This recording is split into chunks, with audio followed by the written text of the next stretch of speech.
It's taken me a while, but here it is. My thoughts on the Predecessor stress test weekend. Just before starting, as usual, my socials and other links will be in the pinned comment and the description, but let's get started. So I'm going to start off by saying well done Ameda, as personally, and as far as I can see in terms of other people's opinions as well, it looked and played really well. And the servers managed to not start a small fire this time, so it seems like a Cellbite were doing some heavy lifting at the weekend. The movement felt smooth, abilities and attacks felt smooth and responsive, and that was number one on my list. You can't have a good game if your movement feels off or abilities seem clunky, when a large portion of the game will be you fighting other players. And so far, Predecessor seems to have kept those boxes ticked from the last time, which is a good start. Just looping back to looking good as well, the map looks really good. We didn't get much time to appreciate it last test, but I'd say even just from the game countdown screen, it looks super crisp and nice to look at. Both sides of the map have their own little characteristics and look. I don't think this is even completely finished. I bet they will still be adding more little tweaks and flavouring into it up to and beyond early access. And even though I know Fringe and Smokey will be sending me hate mail, I hope we still get to see some seasonal maps. I think that would be a really cool long-term addition to keep things looking fresh. Moving on to the sound design, you could clearly hear what was going on around you, which in some games can be a nightmare if they do it badly. If someone like Muriel was basic attacking you from behind, or a Murdoch was basic attacking you, the noise alone was enough to tell who it was and where they were.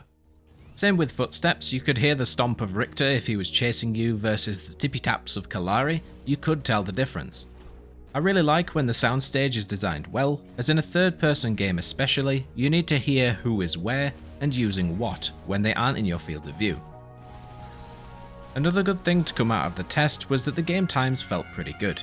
You had a few outlier games at under 20 minutes or above 40 minutes, but not many in my experience. Most games sat within the 25 to 35 minute mark, which is pretty good to say that there was no skill-based matchmaking for the test. I would assume when skill-based matchmaking does come, the average game time will go up a little as people will be playing against their own skill level players. But if anything, that means it's even better to have slightly quick games now, as otherwise you end up with Legacy Paragon, where potentially, after 1 hour and 30 minutes, you are begging for death as you slowly wither into your chair. The final point before talking about what the game might need improvements on is the fact that over the duration of the test, every day the peak was almost the same, around 6k, and the peak throughout the test was 6,977, which for zero advertising other than through tweets and content creators putting out videos and clips, is pretty good. And I'd be curious to see how many unique players actually logged on, as the match finding times were always super low. I get the feeling when they finally drop a marketing budget on the game though, it will blow up if targeted right. Moving on now to what I think could be done better, I suppose is the best way to put it. First, similarly to Overprime, there were some typos in item descriptions and some items were a little vague in explaining what they actually do. The first example is Starslayer. The description is, abilities deal additional magic damage based on how much more health the target has you. The second example, Cyclone, the passive says, critical strikes grant additional attack speed for 5 seconds, stacking up to 8 times. At maximum stacks, you gain additional physical power and movement speed. As you can see there, Starslayer doesn't quite make sense with target has you, and both of them are lacking in clarity. How much more magic damage do I do with Starslayer? How much attack speed does Cyclone give, etc. On one hand, I'm unsure if they don't want to overwhelm new players with scaling and numbers, and on the other hand, I don't know if they're still tweaking the items so they don't want to have to keep changing the numbers on items.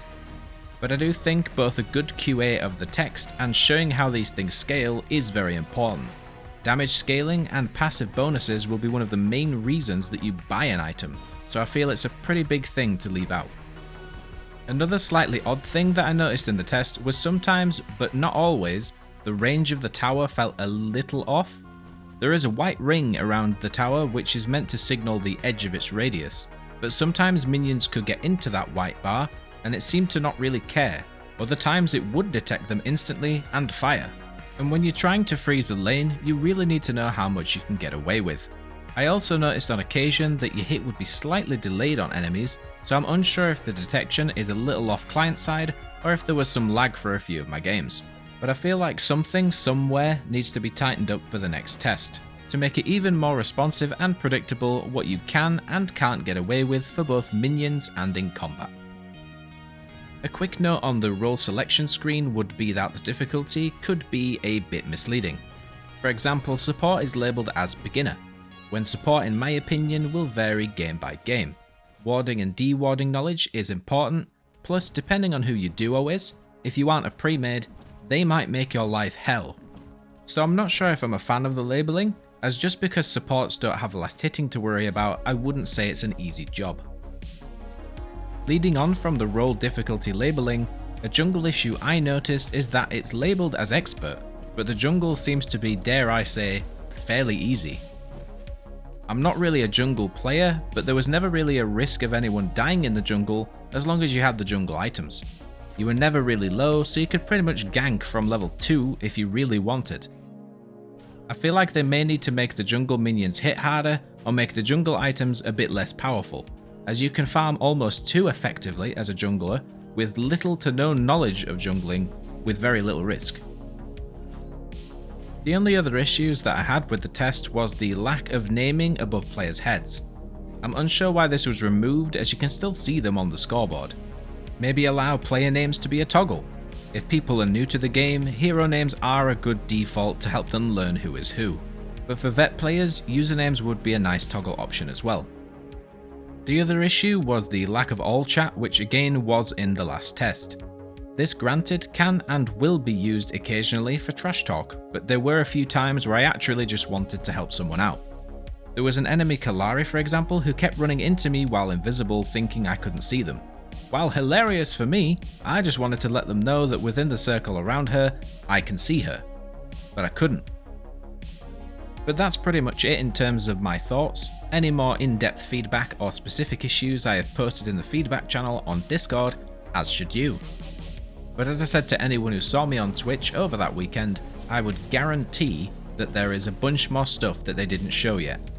I would bet there are already more heroes, items or balance changes, as well as more mechanics, be that in-game or things like the cash shop or hero mastery.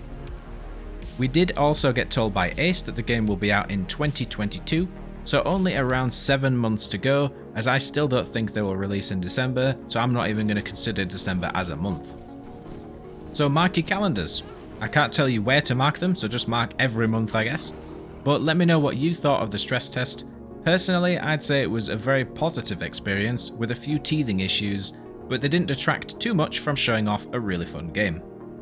But with that, I will see you for the next video.